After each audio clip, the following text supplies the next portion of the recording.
Bon, aujourd'hui je vais vous présenter Plop. Plop c'est une petite bibliothèque JavaScript qui permet de générer du code et on l'utilise beaucoup dans le projet onboarding pour justement pour faire le générateur d'onboarding, et j'ai trouvé ça assez intéressant de vous le présenter.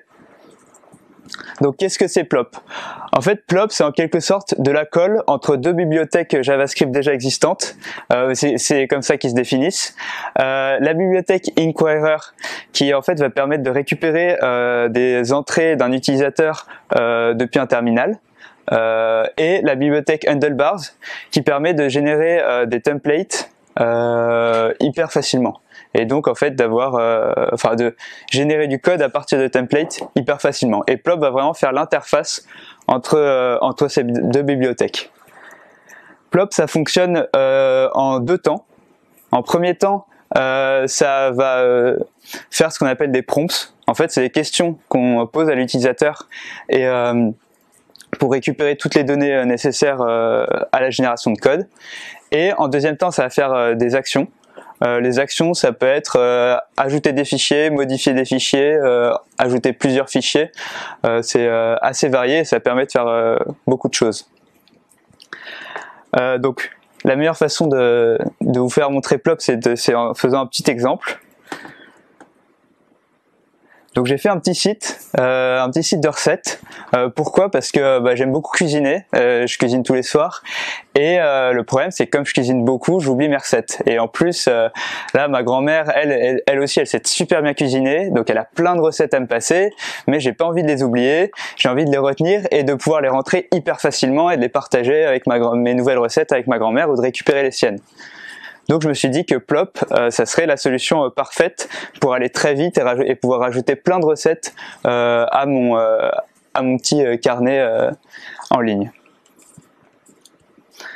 Donc pour ça, j'ai fait un petit site, donc qui je vais d'abord vous présenter là, qui s'organise qui a en gros deux côtés. Un côté là où il y a Recipes qui va avoir les liens de toutes les recettes. Que je vais rajouter. Pour l'instant il n'a aucune recette, et dans le grand encart blanc ici il y aura à gauche les ingrédients de la recette et à droite les étapes de la recette qu'on aura rempli. Donc on peut le voir donc dans la page principale, en dessous de Recipes, c'est là où on va rajouter les liens des recettes. Dans les routes, c'est là où on va rajouter, dans les routes de JavaScript, c'est là où on va rajouter les différentes routes qui permettront d'aller vers ces recettes. Là j'ai déjà installé Plop dans mes dossiers pour aller plus vite.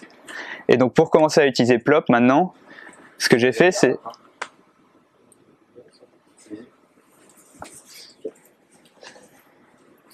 Pour utiliser Plop, ce que j'ai fait c'est j'ai créé ce qu'on appelle un Plop file. En fait c'est un peu le fichier de configuration de Plop, et on voit que ça s'organise de deux façons. Il y a les prompts qui vont être les questions qu'on va poser à l'utilisateur, et les actions, donc là qui sont explicitées ici, qui vont être donc ce qu'on va faire une fois qu'on a réussi à obtenir les informations de l'utilisateur. Pour l'instant, j'ai fait quelque chose de très simple dans les prompts, puisque on pose 3 questions: le nom de la recette, l'ingrédient et l'étape pour faire la recette. Pour l'instant, il n'y a qu'une étape. J'ai essayé de faire le truc le plus rapide possible, donc il n'y a qu'une étape. Donc on va essayer. J'ai lié ça à npm en faisant une petite commande add recipe qui est ici. Donc si je lance une nouvelle recette, ça va donner, donc bon, une recette à un seul ingrédient, moi j'en connais pas beaucoup, donc il y en a une où il faut boire de l'eau, c'est hyper important pour l'été. Donc voilà, donc là j'ai ma recette, et on voit qu'elle s'affiche ici, et que j'ai bien la recette. Mais bon, une recette à un ingrédient, c'est pas hyper utile. Donc ce que j'ai fait ensuite, c'est j'ai été un peu bête, et je me suis dit que j'allais juste refaire des questions à poser à l'utilisateur pour avoir plus d'ingrédients à poser.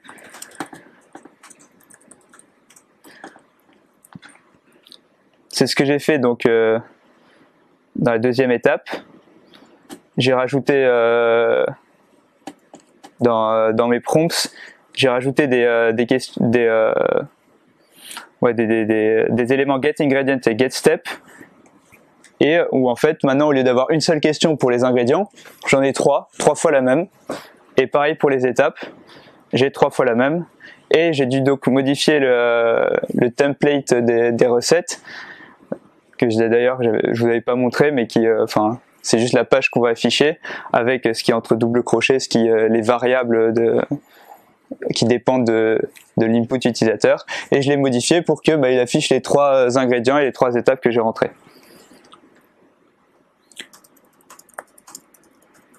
Donc si je relance une nouvelle recette, cette fois-ci je vais avoir le choix avec 3 ingrédients. Donc pour continuer sur les boissons, je peux faire un diabolo avec du Perrier, de la menthe et du citron. Et puis on peut couper les citrons, mettre la menthe et boire le tout. Et donc là je vois que j'ai bien ma nouvelle recette avec 3 étapes et les trois ingrédients. Mais là encore c'est pas hyper utile, parce qu'une recette ça a pas un nombre fixé d'ingrédients, ça n'a pas un nombre fixé d'étapes, et moi si j'ai envie de faire un steak il n'y a qu'un seul ingrédient, mais il y a pas mal d'étapes si on veut bien le faire. Donc là pour ça on peut utiliser une petite extension en fait de la bibliothèque Inquirer, qui va nous permettre de faire des questions récursives, c'est-à-dire des questions qu'on va afficher en boucle jusqu'à ce que l'utilisateur ne veuille plus continuer à répondre à la question. En fait, ça se représente de la forme comme ça, c'est-à-dire qu'on va avoir une question qu'on reposera à chaque fois que l'utilisateur répond qui veut encore rajouter la question. Donc là, c'est le cas pour les ingrédients. On lui demande s'il veut rajouter un ingrédient. À chaque fois qu'il répond oui, on appelle la question et on va lui reposer. Et comme ça, on peut rajouter autant d'ingrédients qu'on veut. Pareil pour les étapes, on peut rajouter autant d'étapes qu'on veut. Et ce qu'on voit, ce qui différencie en fait les questions normales avec cette question-là, c'est le fait qu'elle soit récursive. En fait, donc elle se pose à chaque fois qu'on répond oui. Là, le template aussi change un petit peu, puisque maintenant on va boucler, on va parcourir tous les ingrédients qu'on a récupérés, puisqu'on n'a pas un nombre fixé, et pareil pour les étapes. Et puisque c'est pas par défaut dans Plop, et donc il faut juste faire l'appel ici et le définir. Donc maintenant, en rajoutant une nouvelle recette, par exemple justement la recette du steak,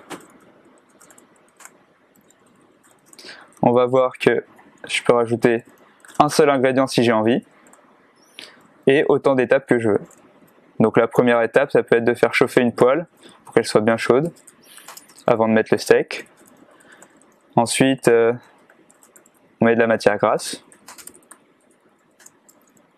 puis on met le steak.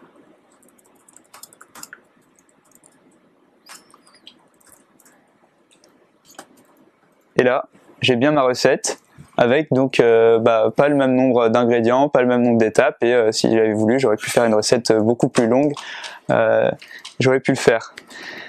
Mais quand je suis arrivé à ça, je me suis dit que c'était quand même pas hyper pratique, parce qu'en cuisine, même s'il y a justement plein de recettes différentes, plein d'étapes différentes, en fait on utilise souvent les mêmes ingrédients, surtout quand on vient chez nous le soir et que on va pas faire de la grande gastronomie. Donc pour gagner du temps, je me suis dit que j'allais essayer d'avoir une liste d'ingrédients parmi lesquels choisir, juste pour avoir à descendre avec 2 clics et obtenir l'ingrédient voulu.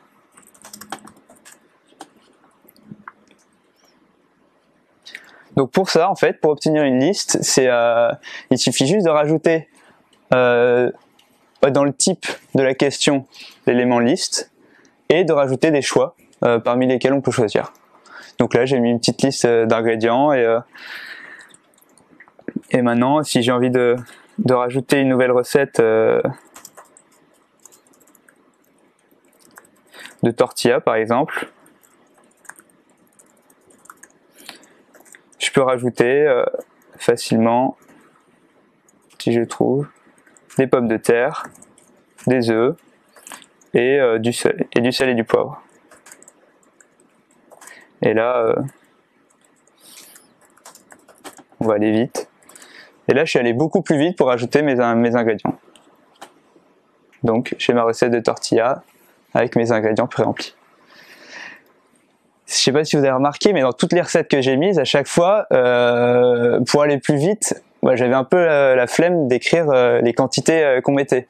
Donc c'est pas très grave si on veut faire une tortilla parce qu'on sait à peu près ce qu'on a envie de manger. Mais quand on commence à faire des gâteaux ou de la pâtisserie, si on se trompe sur la quantité de farine, ça peut rapidement devenir pas très bon. Donc c'est en pensant à ça que j'ai rajouté des questions conditionnelles en fait, qui sont ici. On voit que c'est des questions conditionnelles parce qu'elles ont une petite balise when qui définit en fait quand est-ce qu'on va afficher cette question. Donc ce que je fais d'abord, c'est selon le type d'ingrédient qu'on a choisi, je vais proposer une unité.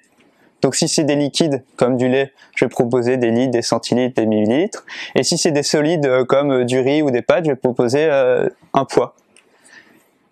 Comme ça, une fois que j'ai posé l'unité, je peux demander la quantité. Et là, j'utilise encore une autre petite propriété pour l'inquirer qui est validate, qui permet de vérifier que ce que je rentre là, c'est bien un nombre. Parce que maintenant que j'ai l'unité de la quantité, il n'y a pas de raison que je rentre pas un nombre. Donc, si je rentre une nouvelle recette, par exemple des pâtes, je suis toujours étudiant, hein, donc on va mettre du coup des pâtes, 100 grammes. Si on met des tomates, et là si je rentre justement 2 grammes, ça me donne une erreur et ça me repose la question en me disant qu'il faut que je rentre un nombre, donc 200 grammes. Et là, faire bouillir l'eau, et puis rajouter les pâtes. Voilà, et là donc j'ai ma recette de pâtes. Donc là, moi je me suis dit que c'était bon, que j'allais pouvoir faire toutes mes recettes. Donc j'ai voulu faire un riz au lait, qui est une de mes recettes préférées.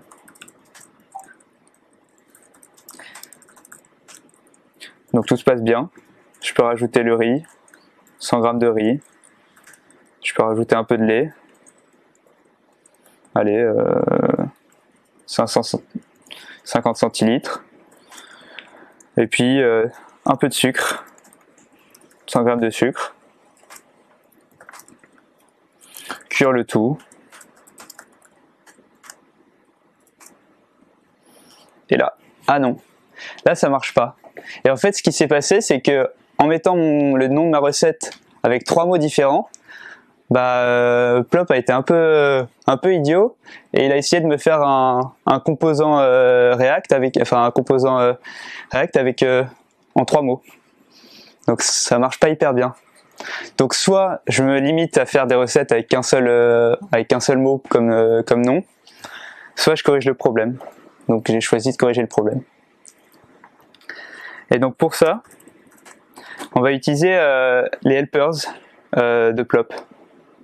Les helpers, en fait, c'est des petites fonctions qui vont prendre en argument les inputs qu'on a récupérés au début et les traiter pour, là, dans notre cas là, ça va être pour enlever les espaces. Heureusement, Plop, en fait, on a des helpers déjà définis, dont par exemple ProperCase, qui va en fait transformer le nom qu'on lui donne en entrée, donc name, en le même élément, le même string, mais en ProperCase. Et le ProperCase, c'est un standard de format qui enlève tous les espaces et donc remplace les espaces par une majuscule au premier caractère des mots qui sont séparés par des espaces. Donc en fait ça a corrigé mon problème. Et j'ai voulu aller un tout petit peu plus loin, puisque maintenant que je pouvais rajouter plein de recettes, je pouvais aussi rajouter celle de ma grand-mère. Et donc j'ai décidé de faire des helpers déjà définis, un helper customisé, qui allait rajouter de ma grand-mère après chaque nom de recette. Comme ça, quand je rajoutais une recette de ma grand-mère, bah, je savais que c'était une des siennes. Donc si je rajoute maintenant une nouvelle recette, par exemple donc le riz au lait, on va voir que ça marche. Bon, on va rajouter juste le riz, comme ça ira plus vite.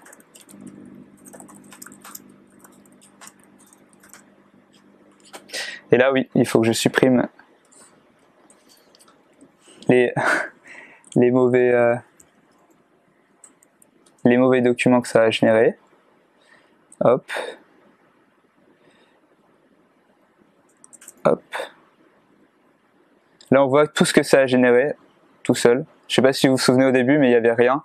Là maintenant à chaque fois, plop génère les fichiers. Hop. Et là, j'ai le riz au lait de ma grand-mère. Bon, qui est assez simple.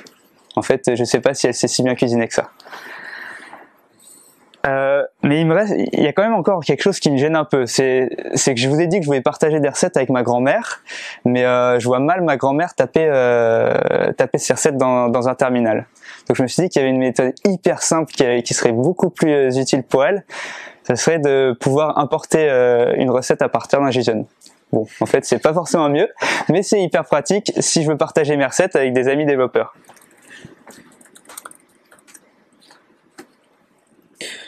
Ouais, hop.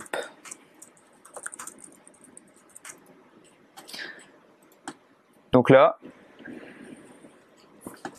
maintenant ce que j'ai fait pour ajouter les JSON, j'ai dû modifier pas mal de choses parce que en fait, ce qu'on va essayer, la stratégie pour importer tous les inputs depuis un JSON et pas depuis le terminal, ça va être de sauter en quelque sorte l'étape prompt de Plop et de passer directement à l'étape action en lui donnant en argument le JSON. Donc pour ça, j'ai des actions particulières de JSON qui récupèrent ici dans le read file sync un JSON et qui appellent les actions. Ça c'est les actions normales, c'est la même appel qu'avant, avec justement le JSON que j'ai récupéré. Ça m'a obligé à créer un fichier getAction un peu particulier, à modifier un tout petit peu des prompts JSON, où là en fait qui se transforme en une seule question où je demande le chemin du fichier, et à modifier mon fichier de configuration Plop en créant un nouveau que j'appelle Plop JSON, qui en prompt va appeler du coup le JSON, mais en fait qui va consister juste à poser la question du chemin du fichier pour aller l'ouvrir, et en action va ouvrir le fichier et va le renvoyer aux autres actions normales. Et donc là j'ai déjà un fichier qui est JSON qui est tout prêt, qui s'appelle My Favorite Recipe, qui m'a été donné par un ami, qui est un cassoulet très très simplifié. Et donc grâce à la nouvelle petite commande que j'ai rajoutée, qui est add friend recipe, qui va me permettre d'importer donc un fichier à partir d'un JSON, puisque je définis, ce que je fais là, c'est que je définis quel plop file utiliser, donc quelle configuration de plop utiliser. Donc là, c'est la configuration plop avec JSON que je vais utiliser.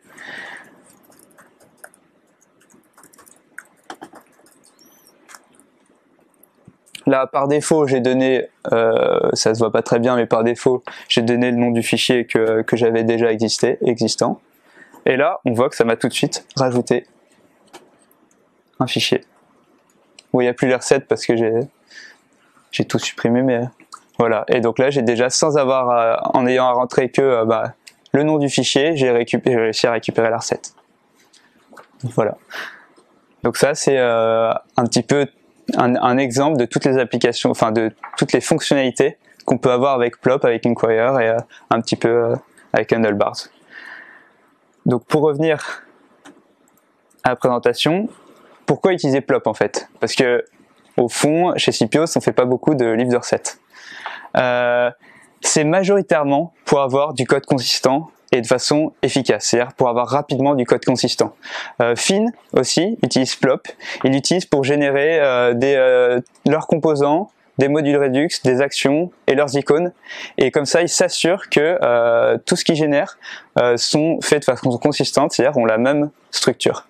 Nous, pour l'onboarding, on génère des pages et des champs, et on s'assure que toutes les pages et tous les champs aient le même design, le même comportement, et qu'on puisse avoir aussi comme c'est généré, on est sûr d'avoir quelque chose de très très extensible, puisque ça va être vraiment, ce qu'on va obtenir à la fin va aussi beaucoup dépendre de l'input utilisateur. Ce qui est utilisé ailleurs, c'est à petit peu près la même chose. Donc ça, c'est un GIF qui vient du GitHub de Plop. C'est sur comment ils ont pu générer un helper, un segment en fonction en quelques lignes de commande grâce à Plop. Voilà, donc là on voit que tout ce qui peuvent générer, ça dépend vraiment de vous, de votre projet, du temps que vous voulez passer à implémenter Plop pour ensuite en gagner. Et voilà.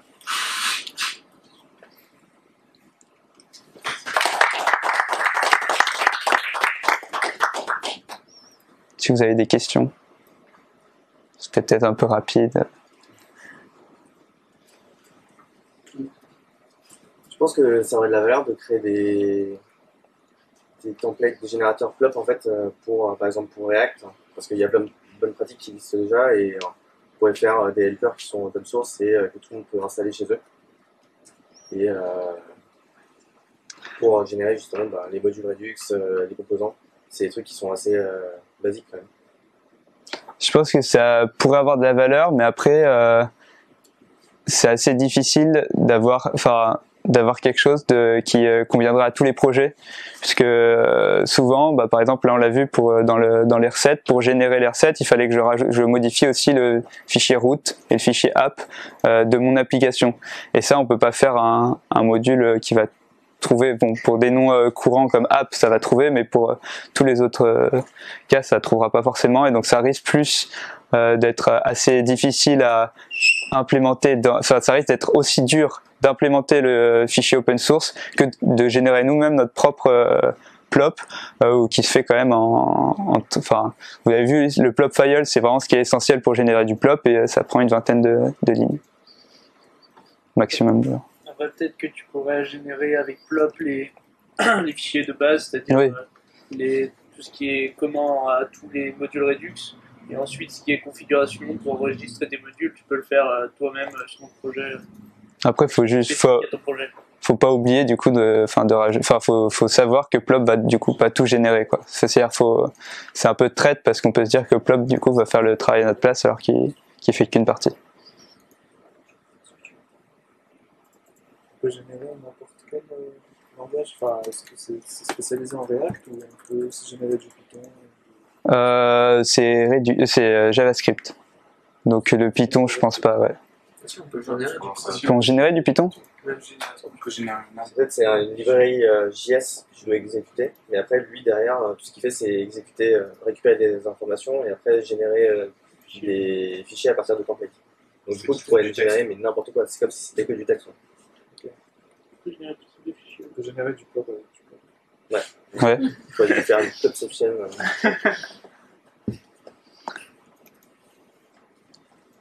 Merci beaucoup.